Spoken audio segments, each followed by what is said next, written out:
friends, it's Miss Caitlin. I miss you and I'm so excited to read with you today. I was trying to think of a good book to read with you, and as I was going through my books, I realized I had 3 books that are kind of the same. Look, I have Goldilocks and the 3 Bears. Have you ever heard that story before? Then I have this book called Goldilocks and the 3 Bears.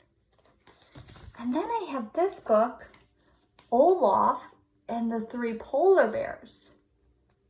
I bet you all these books are kind of the same, but a little bit different too.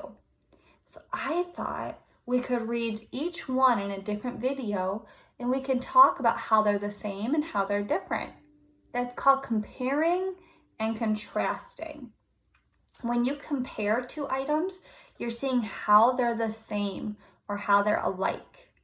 When you contrast 2 items, you're seeing how they're different. How are they not alike? So let's start today by just reading Goldilocks and the 3 Bears.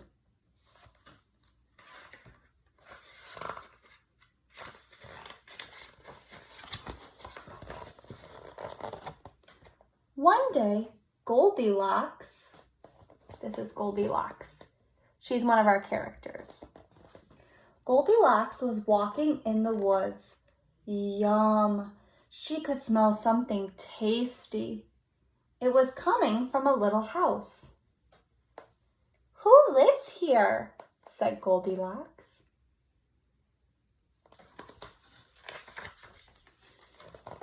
Goldilocks knocked on the door. But there was no reply. Goldilocks pushed the door. It swung open, but there was no one there. Goldilocks stepped inside. I don't think that's a really good idea. She doesn't know who lives there, and she's just going into somebody's house? That doesn't seem very safe.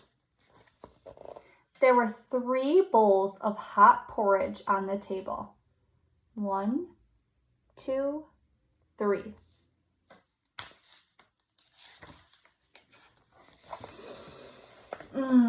The tasty smell was making Goldilocks feel hungry.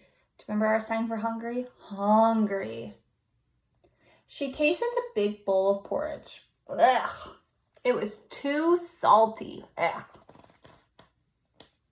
Next, she tasted the middle-sized bowl of porridge. It was too sweet. Finally, she tasted the little bowl of porridge. It was just right. Goldilocks ate it all up.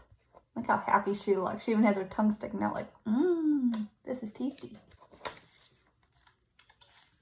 I can tell you, I'm never going to go into somebody's house that I don't know and eat random food. Goldilocks needed to sit down after all that yummy porridge. She sat on the big chair. It was too high. She sat on the middle-sized chair. It was too low. She sat on the little chair and, oh no, Goldilocks broke the little chair. Uh-oh. Goldilocks crept upstairs. There were 3 beds. She tried the big bed and it was too hard. She tried the middle-sized bed and it was too soft. She tried the little bed and it was just right. Goldilocks took a nap. I've noticed something in this story. There's always 3. There's a big thing, a middle-sized thing, and then a little thing.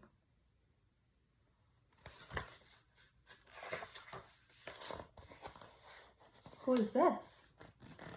But while Goldilocks was asleep, 3 hungry bears came back to the house. They were looking forward to eating their porridge. Remember what Goldilocks did towards the beginning of the story? She went in the house and she ate porridge. The 3 bears looked at their bowls of porridge.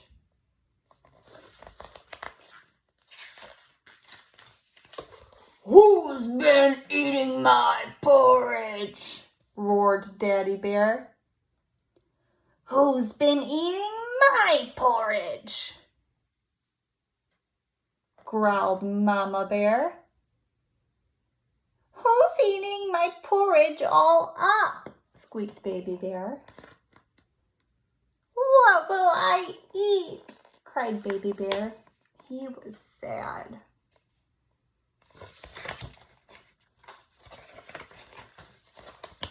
Who's been sitting in my chair? Roared Daddy Bear. Who's been sitting in my chair? Growled Mommy Bear.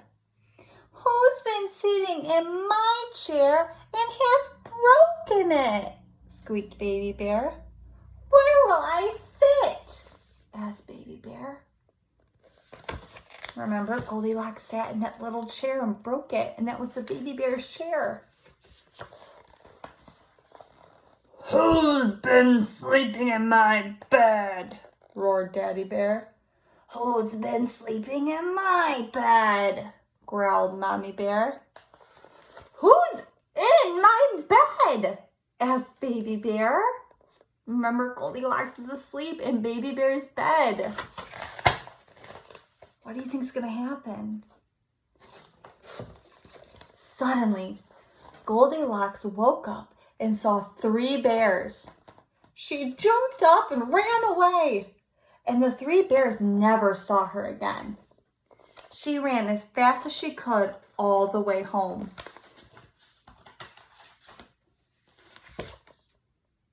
The end. I don't think I would ever go into somebody's house that I didn't know. I wouldn't eat food that wasn't mine, and I definitely wouldn't sleep in a bed that I didn't know. Good thing Goldilocks got out of there. The bears could have eaten her up. All right, so this is the original story, Goldilocks and the 3 bears. So in the next couple videos, we're going to read the other 2 stories. Remember, Goldilocks and the 3 bears, and then Olaf and the 3 polar bears. And then in another video, we'll see how they're similar and how they're different. Thank you for watching, friends. I'll see you soon.